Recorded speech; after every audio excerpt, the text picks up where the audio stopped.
Good morning and welcome to another episode of Trade Talks. My name is Leanne Alfaro and we are live here from Nasdaq market site in Times Square, New York, filling in for Jill Malandrino while she is at IDX 2018. Joining me today to talk about new graduates in the workforce is Ahu Yildirimaz, co-head of ADP Research Institute. Ahu, thank you so much for joining us. Thank you for inviting.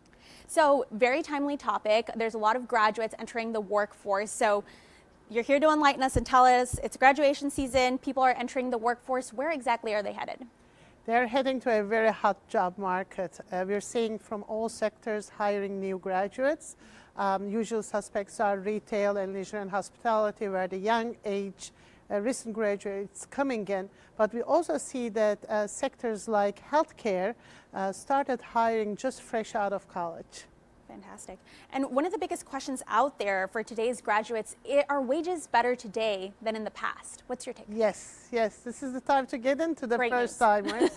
It is great news. They are doing much better. Actually, the wage growth that they are experiencing is 5% compared to a year ago.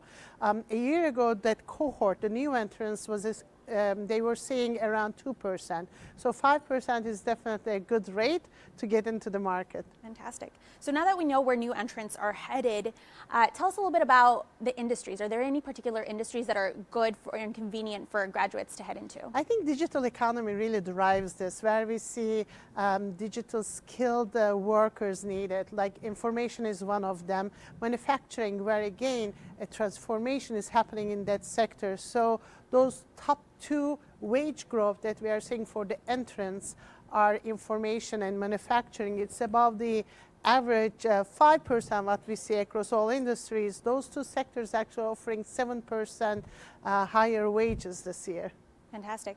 And when we talk about geography and across the country, are any particular pockets across the country hot in the job market right now? Yes, West and Northeast are the favorite ones, but this is also related a little bit to the sectoral distribution, where again, digital economy, high skilled workers needed, information sector, professional services.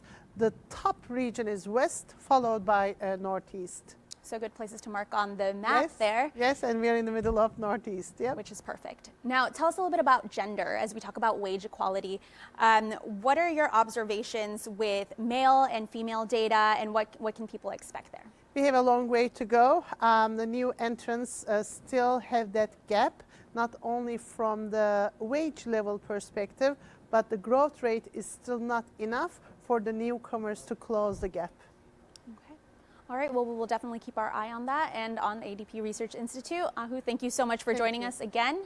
And thank you, Trade Talks followers, for joining us on another episode of Trade Talks. My name is Leanne Alfaro, signing off here.